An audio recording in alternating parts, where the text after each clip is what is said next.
Hello dear students, welcome to my channel. जैसा कि आप लोग स्क्रीन पे देख पा रहे हैं, यह इंग्लिश ग्रामर का बुक है जो कि क्लास 5 के लिए है। और मैं आपको बता दूं कि सभी क्लास की सभी विषयों की जो बुक्स है वह विद्यालय पर उपलब्ध है, तो आप वहां से संपर्क करके प्राप्त कर सकते हैं।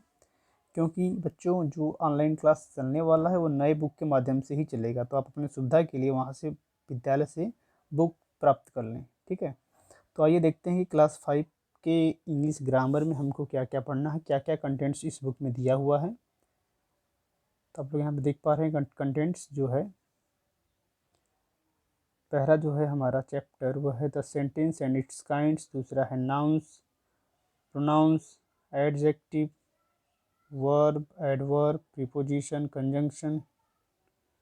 इसके बाद है antonyms, synonyms, one word substitutions, homophones, syntax, verb, tenses and forms, usages of tenses, active, passive. और इसके बाद है direct, indirect, letter writing, essay writing. तो इतना सब कुछ हमको क्लास 5 के लिए कवर करना है इंग्लिश ग्रामर में।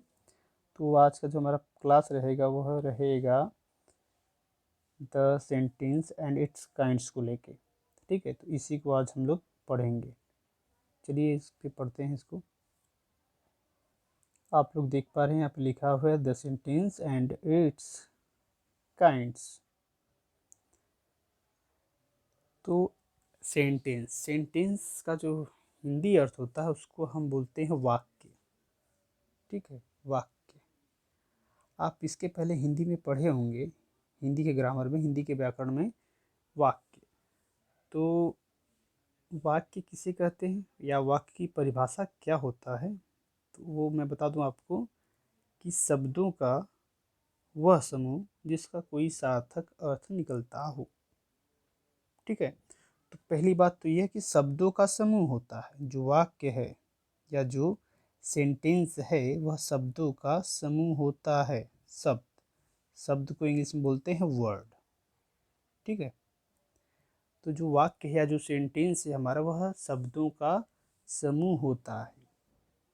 सिर्फ इतना कहने से हमारा परिभाषा पूरा नहीं होगा, क्योंकि उसका कोई सार्थक अर्थ भी निकलना चाहिए। ठीक है, तो इसका मैं एक आपको एग्जांपल देता हूँ कि कैसे वाक्य नहीं होगा सिर्फ शब्दों का समूह है। तो जैसे मैं एक हिंदी में वाक्य आप लोगों को बताता हूँ। आप एक काम करिए कि एक पेन और कॉपी लेके बैठिए, जो भी एग्जांपल मैं देता हूँ या जो भी आपको लगे कि इम्पोर्टेंट है उसको आप नोट करते रहिए साथ में। ठीक है, जैसे और, आया, गया, राम, श्याम। तो इससे आप क्या समझ रहे हैं? यह क्या है, एक एक एक शब्द इसमें देखिए। ये शब्द है, और शब्द है, आया शब्द है, राम शब्द है, श्याम शब्द है, गया जो है कि सब क्या है, सब देखेंगे आप तो यहाँ पे लगभग 5 शब्द है। तो मतलब एक यह शब्दों का समूह है। तो सिर्फ मात्र शब्दों के समूह होने से हम इसको वाक्य नहीं कहेंगे, क्योंकि एक ये प्रॉपर ऑर्डर में नहीं है। और जब ये प्रॉपर ऑर्डर में नहीं है, इसका कोई अर्थ नहीं निकल रहा है, आप इसे कुछ समझ नहीं पाएंगे। अगर इसको मैं प्रॉपर ऑर्डर में कर देता हूँ, जैसे कि क्या होना चाहिए था, राम आया और श्याम गया। ठीक है, इसको अगर मैं, शब्द यही हैं आपके, लेकिन मैंने क्या किया, इसको आगे पीछे करके प्रॉपर ऑर्डर में लगा दिया। लिख दिया मैंने राम आया और श्याम गया। ठीक है, तो अब यह क्या है आपका, अब यह एक सेंटेंस हो जाएगा। अब यह आपका एक वाक्य है, क्योंकि इसका एक सार्थक अर्थ निकल रहा है कि आप समझ पा रहे हैं कि अच्छा, राम आया और श्याम गया। इसके पहले जो था वो भी तो शब्द का समूह था, लेकिन वह हमारा सार्थक अर्थ न देने की वजह से वह हम उसको हम वाक्य नहीं कह सकते हैं। तो सेम यही चीज़ इंग्लिश में भी होता है। ठीक है, तो इंग्लिश में भी सेम यही चीज़ होता है। ग्रुप ऑफ वर्ड्स होता है जो सेंटेंस है, उसका डेफिनेशन किसको कहेंगे अगर कोई पूछता है तो ग्रुप ऑफ वर्ड्स होता है, लेकिन उसका भी एक क्लियर सेंस होता है। आप लोग यहाँ पे देख पा रहे हैं। अब ये देखिए यहाँ पे लिखा है गुड ए गर्ल प्रियंका। यह गलत है, यह वाक्य नहीं, यह सेंटेंस नहीं है। सही सेंटेंस क्या है? Priyanka is a good girl. यहाँ पे देखिए, इससे आप समझ नहीं पाएंगे क्योंकि यह प्रॉपर ऑर्डर में नहीं है, यह आगे पीछे है और कुछ सीन मिसिंग भी है इसमें। और यहाँ पे देखिए, ये Priyanka is a good girl का मतलब आप समझ जाएंगे कि प्रियंका एक अच्छी लड़की है। और यहाँ पे क्या है, गुड ए गर्ल प्रियंका का मतलब आप नहीं समझ पाएंगे कि मैं क्या कहना चाहता हूँ या कोई भी व्यक्ति क्या कहना चाहता है। जब तक कि वह प्रॉपर ऑर्डर में न हो, इस प्रकार न हो, वह वाक्य नहीं कहलाएगा। ठीक है, देखिए यहाँ डेफिनेशन दिया हुआ है। A sentence is a group of words that make a complete sense. तो आप लोग इसको नोट कर लीजिए, हेडिंग डालिए सेंटेंस और उसमें यह लिखिए इतना चीज, a sentence is a group of words that make a complete sense. ठीक है, जिस प्रकार से मैंने आपको हिंदी में समझाया कि वाक्य शब्दों का समूह है लेकिन उसका एक सार्थक अर्थ निकलना चाहिए, उसी प्रकार से यहाँ भी है कि आपका जो सेंटेंस है वह ग्रुप ऑफ वर्ड्स तो है लेकिन उसका कोई कंप्लीट सेंस निकलना चाहिए। ठीक है, तो ये हो गया आपका सेंटेंस। उम्मीद है आप लोगों को समझ में आया होगा। अगर नहीं समझ में आया तो वीडियो को एक बार फिर से देख लेना, उसके बाद में नहीं समझ में आए तो व्हाट्सएप के माध्यम से जो भी दिक्कत हो उसको आप लोग मैसेज करिएगा। तो आगे चलते हैं, पॉइंट्स टू रिमेंबर। इसमें देखते हैं कौन कौन से मुख्य पॉइंट है जिसको हम लोग याद कर सकते हैं। पहला पॉइंट है the words used in the sentence must be in their proper order. जैसे मैंने आपको पहले ही बताया कि जो भी वर्ड होगा वाक्य में, सेंटेंस में, वह एक प्रॉपर ऑर्डर में नहीं होगा तो उसका कोई मतलब नहीं होगा। तो इसलिए सेंटेंस में यह ध्यान रखना है कि जो सेंटेंस का वर्ड हो वह एक ऑर्डर में हो, प्रॉपर ऑर्डर में हो।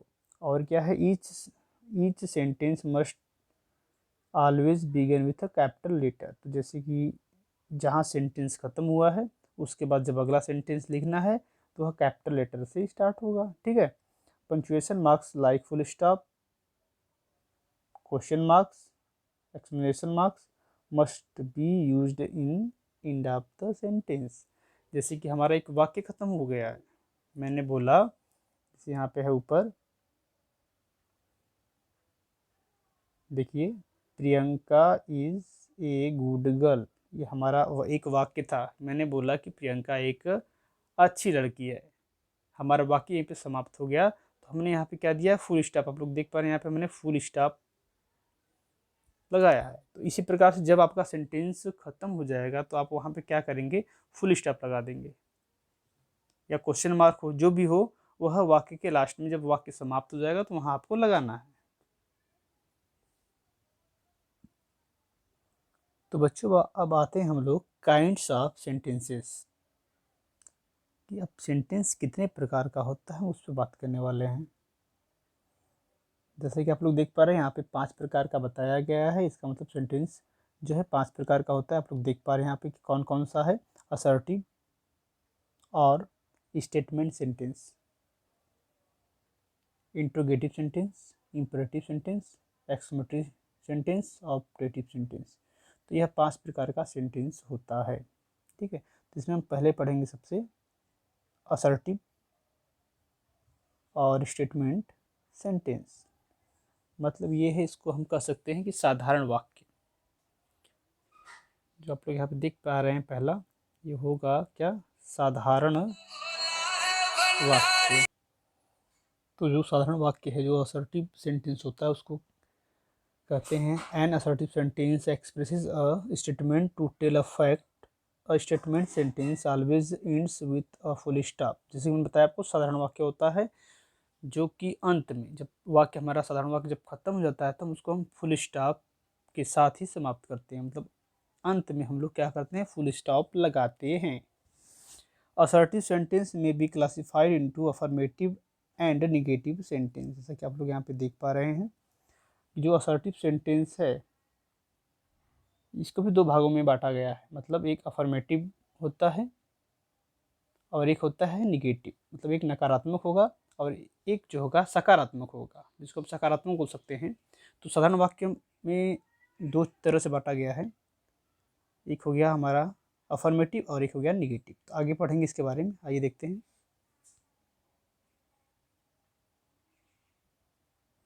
यहाँ पे देखिए, affirmative sentence, sentence which simply affirm something is called N affirmative sentence. मतलब हम कह सकते हैं सकारात्मक, जिसमें न की गुंजाइश न हो, जिसमें नॉट वगैरह का प्रयोग नहीं होता है। जैसे कि Rohan is a good boy, we goes to Delhi, ठीक है।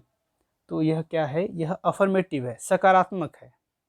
और वही दूसरा जो इसका है वो होता है निगेटिव सेंटेंस, जिसमें हम लोग नॉट का प्रयोग करते हैं। The sentence which contains a negative statement called negative. इसमें देखेंगे आप तो नॉट का प्रयोग मिलेगा, तो यह निगेटिव है। मतलब जहाँ भी नॉट या नो का प्रयोग मिले आपको, वह समझ जाइएगा कि वह जो सेंटेंस है वह क्या है, निगेटिव सेंटेंस है। और जहाँ पे ऐसा कुछ न दिखाई दे तो वह आपका क्या होगा, वह सकारात्मक होगा, वह अफर्मेटिव होगा, ठीक है। तो ये पहला प्रकार था सेंटेंस का। आइए देखते हैं दूसरा प्रकार क्या है, इंट्रोगेटिव। इंट्रोगेटिव सेंटेंस किसे कहते हैं, a sentence that ask a question or makes some query is called an interrogative sentence. A question always ends with the question mark. तो मैं आपको बता दूं कि जो भी इंट्रोगेटिव सेंटेंस होगा उसके अंत में आपको यह साइन देखने को मिलेगा, क्वेश्चन मार्क देखने को मिलेगा। जो भी इंट्रोगेटिव सेंटेंस रहेगा तो आप इससे भी पहचान सकते हैं यह इंट्रोगेटिव सेंटेंस है। फुल स्टॉप है तो फुल स्टॉप में आपका या तो अफर्मेटिव होगा या तो निगेटिव होगा, आपका इम्पेरेटिव भी हो सकता है, ठीक है। लेकिन अगर यह साइन दिखता है आपको तो वह आपका केवल और केवल इंट्रोगेटिव होगा, प्रश्नवाचक वाक्य ही होगा, जिसमें आप कोई कुछ न कुछ प्रश्न या आपकी जो भी समस्या, जो भी क्वेरी है उसको पूछते हैं इस वाक्य के माध्यम से। जैसे यहाँ पे इसका एग्जाम्पल है, वाई डू यू क्राई, तुम क्यों रोते हो, ठीक है। तो इसमें पूछा जा रहा है, एक क्वेरी है कि तुम क्यों रोते हो। इसमें क्यों आ गया है, जो कि आपका जो ये वाक्य है उसको क्या करता है, इंट्रोगेटिव बनाता है। तो ये जो वाक्य है आपका इंट्रोगेटिव है। वैसे यहाँ पे देखिए, what are you eating in the evening, यहाँ पे लास्ट में इंट्रोगेटिव का मार्क्स है। और यहाँ पे आप लोग देख रहे हैं ये भी व्हाट से स्टार्ट है, क्या से स्टार्ट है, तो ये भी आपका क्या है, इंट्रोगेटिव सेंटेंस है। तो आप बेसिकली ये जानना चाहते हैं, मतलब बता रहे हैं आप लोगों को कि वाक्य के 5 प्रकारों में, सेंटेंस के 5 प्रकारों में इंट्रोगेटिव को पहचानना बहुत ईजी है, क्योंकि इसके अंत में आपको यह क्वेश्चन मार्क्स दिख जाएगा, ठीक है।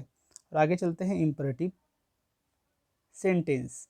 N imperative sentence express a command, a request or an advice. इसका मतलब ये है, इसमें इस वाक्य के अंदर आप क्या क्या देख सकते हैं, या तो इस वाक्य की सहायता से आप किसी को आज्ञा दे सकते हैं, कमांड आज्ञा दे सकते हैं, रिक्वेस्ट प्रार्थना कर सकते हैं, या परामर्श दे सकते हैं, एडवाइस। तो जो वाक्य होगा ये 3 काम इसमें आप कर सकते हैं। एग्जाम्पल में देख सकते हैं आप क्या क्या है, प्लीज़ लेंड मी 100 रुपीज़। तो यह रिक्वेस्ट है, कृपया आप मुझे 100 रुपये उधार दीजिए, ठीक है। तो जब भी कोई किसी से कोई वस्तु उधार मांगता है तो वो रिक्वेस्ट ही करता है, कमांड नहीं देगा। अगला एग्जाम्पल है, स्टैंड अप द बेंच। अब यहाँ पे आदेश दिया गया है कि खड़े हो जाओ, ऑन द बेंच, बेंच के ऊपर खड़े हो जाओ। तीसरा है आपका, ऑलवेज स्पीक द ट्रूथ। यहाँ पे आपको परामर्श दिया जा रहा है कि सदा सत्य बोलना चाहिए, सदा सत्य बोलो, ठीक है। तो इस प्रकार से यह क्या है, इम्परेटिव सेंटेंस है। आप लोग यहाँ पे देख पा रहे हैं कि इस सेंटेंस के अंदर अगर इस प्रकार का सेंटेंस होगा तो उसमें यह आपको मुख्य रूप से 3 चीज़ें दिखाई देंगी। क्या क्या है, कमांड होगा, रिक्वेस्ट होगा, यह एडवाइस होगा। अगर किसी भी वाक्य में आपको यह तीनों चीज़ दिखाई देता है, किसी को ये मतलब दिखाई देता है, तो वह जो आपका सेंटेंस होगा वह इम्परेटिव होगा। तो आप इससे पहचान सकते हैं। आगे चलते हैं। Exclamatory sentence.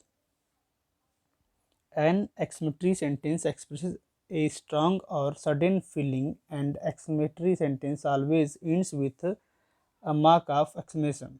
तो आप लोग यहाँ पे देख पा रहे हैं, जो exclamatory sentence है तो वह जो exclamation marks होता है, ऐसे संबोधन मतलब संबोधन का चिन्ह जो होता है वह आपको दिखाई देगा। तो इसमें क्या क्या होता है, शोक होता है, हर्ष होता है और आश्चर्य होता है। उस भाव को इस वाक्य के माध्यम से व्यक्त किया जाता है। आप लोग यहाँ पे देख पा रहे हैं, तो इसको आप लोग भी आसानी से पहचान सकते हैं। यहाँ पे एक्सक्लेमेशन का मार्क्स आपको दिखाई देगा, अलास ही वाज डेड। ठीक है, ये आश्चर्य सूचक है कि वह मर गया, alas he was dead. Bravo, अब यहाँ पे देखिए ये भी मार्क्स यहाँ पे दिखाई दे रहा है आपको, एक्सक्लेमेशन का मार्क्स है ऐसे वाला, जो उसको हिंदी में बोलते हैं संबोधन चिन्ह। Bravo you have done well, हर्ष की बात है कि तुमने अच्छा किया। और अगला आपका सेंटेंस जो है वो ऑप्टेटिव है। An optative sentence express a wish, prayer, boon or कर्स।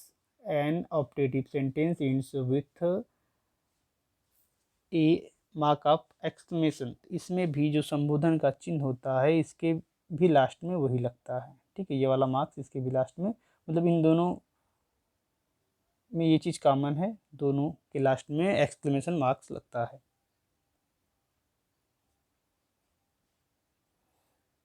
तो आप लोग ऑप्टेटिव का एग्जाम्पल देखिए, यहाँ पे दिया हुआ है, may you live long, God save the king. इस प्रकार के वाक्य में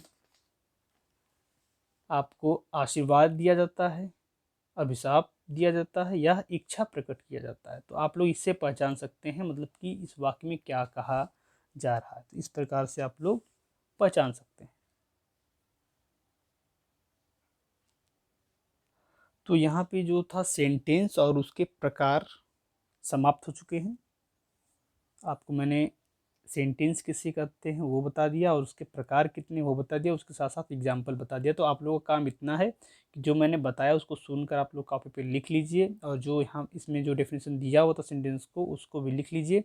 और जो जो भी प्रकार है, इतना इसका जो 5 प्रकार है सभी का एग्जाम्पल आप लोग लिख कर उसका फ़ोटो व्हाट्सएप ग्रुप में डालिएगा।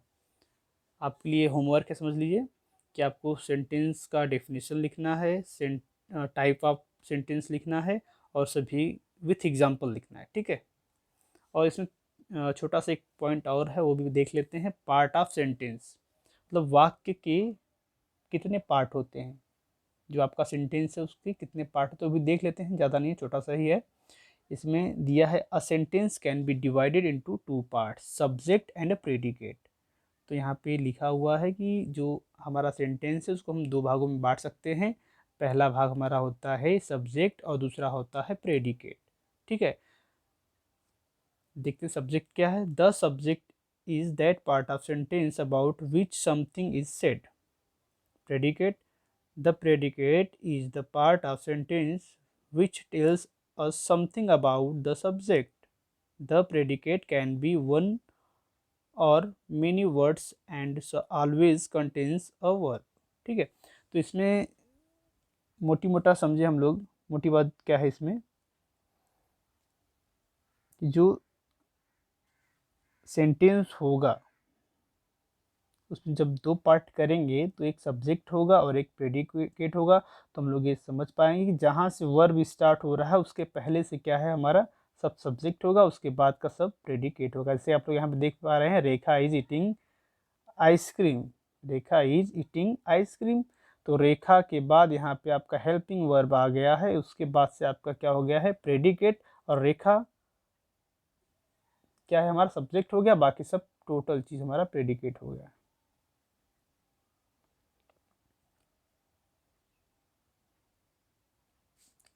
ठीक बच्चों, तो आज के लिए इतना ही। और ये इंग्लिश ग्रामर का पहला चैप्टर था जो कि समाप्त हो गया है। आप लोग मैंने होमवर्क बता दिया, उसको करिए, और जो कुछ नहीं समझ में आएगा वो व्हाट्सएप के माध्यम से आप लोग ज़रूर कमेंट करिएगा क्या दिक्कत हो रही है। ठीक है, तो आज के लिए इतना ही।